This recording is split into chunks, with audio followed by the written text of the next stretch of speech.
Greetings from the C.M. Russell Museum, and welcome to another installment of the 2020 Art in Action Artist Showcase.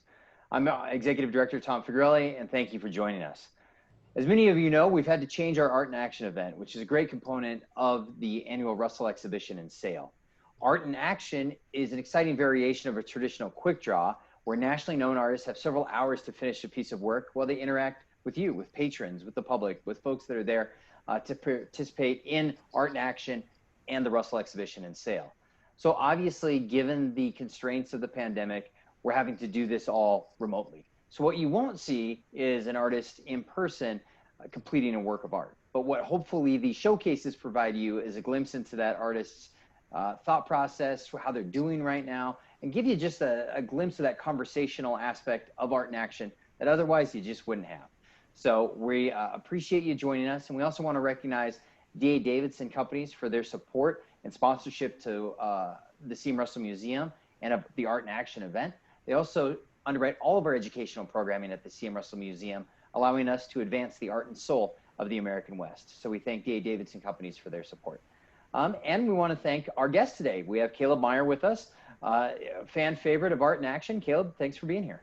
Yeah, thanks for having me. Absolutely, absolutely. So Caleb, as you know, we've had lots going on in our world over the past 9 months. How are things on your end? Good. I mean, it was hard at first, especially like in March, you know, when everyone was inside, but then the weather turned and we've been able to go camping and do a lot of outdoor fun stuff. So you kind of forget that the world's upside down a little bit when you're outside. So that's good. Well, that is good. I mean, and that's, I think, something that we enjoy here in Montana. We get to lose ourselves in our beautiful surroundings, and that can be therapeutic. Definitely.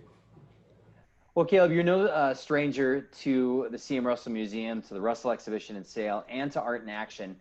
What is it about Art in Action that draws you as an artist? I think I don't know, I just feel like called as artists to be able to share that experience with people, because whether it's, you know, dance or music, art is something that God gives us that we can share with the world. So I think part of it is being able to share the finished piece, but there's something that I think is so exciting about sharing the process too. So being able to kind of interact with people as you're creating is just another way to engage them, not just to show the final work, but to show the process behind it. And then it's also just a great chance to meet people and people that have a passion for art and for just Montana and Charlie Russell and all that stuff. That it's kind of like a common thread that is fun to share that with people. Interesting. I don't know we've had an answer like that in some of these interviews, that for you, if I'm hearing you correctly, art isn't just in that final product. Art is throughout the entire process. For sure. I think, and that's something people lose sight of as far as it being, it's not like a performance art, but in a way, the process really is, you know, I always think it's fun to watch other people paint or sculpt or whatever. So I think it's fun to let people see that. Well, it is. And I think they get a chance to understand you at a deeper level as an artist than if they just see your piece. And, you know, that deeper appreciation certainly probably draws them to you as collectors and as people who start to really appreciate your perspective within the Western art community. Right, for sure. So, you know, you obviously have a piece behind you over your left-hand shoulder. You wouldn't mind sharing a little bit about that piece, would you? Yeah, so this is an oil painting. It's from, the location is kind of near Deer Lodge, Montana. And I like to do, when we're camping or dropping off paintings at galleries, I'll take a lot of photos on the drives. So driving is one of my, I don't know, it's a time to get tons of material, but also inspiration. So yeah, this is just recently, a couple weeks ago, driving through that area and just the beautiful midsummer colors, different greens and blues, and but then you're starting to get some of the yellows turning grass. And it's also, you know, just the big sky state, and showing the inspiration of, I don't know, in some ways it's kind of balanced, but I like to show the open sky balanced with the cottonwoods and then the pasture land. It's just I don't know, it's a beautiful place. So Well, you captured it so well. Before we hit record, for those of you that don't know, we were just bantering here. I mean, I was able to get a sense of where that was because Caleb, you've done just an excellent job of getting the nuances of just the shadow of the sky, as you noted. So for those of you that know that part of Montana, you can see that that piece is just on point. Great job, Caleb, for sure. You know, you mentioned, Caleb, snapping a photo just a few weeks ago and that, you know, being a guide for how you've produced that piece.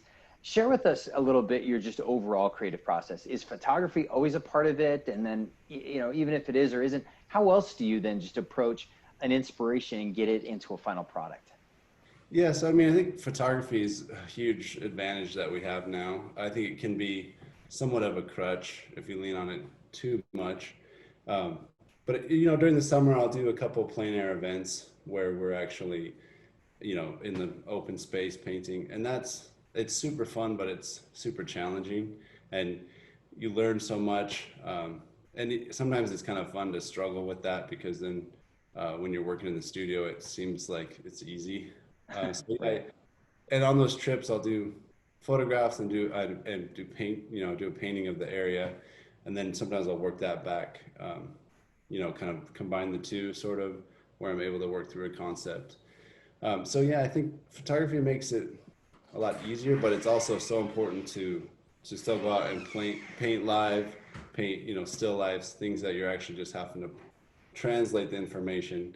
Like a photo, like does a lot of the translating for you. So it's going from like two-dimensional to two-dimensional, whereas when you're out in space, there's so much going on, and you're trying to go three-dimensional to two-dimensional. It's a little bit of a different process, but I think it's important to do both, and I think it's important to utilize the tools that we have now, like photography and editing programs and all that. But you don't Well, want I to. can imagine when you're in a plein air environment and you're trying to do the sky, right? The sky is not just going to cooperate, right? It's going to change and evolve over time. So you probably, is that a challenge, I'm assuming? And how do you kind of get past that obstacle when you're out in the space doing work?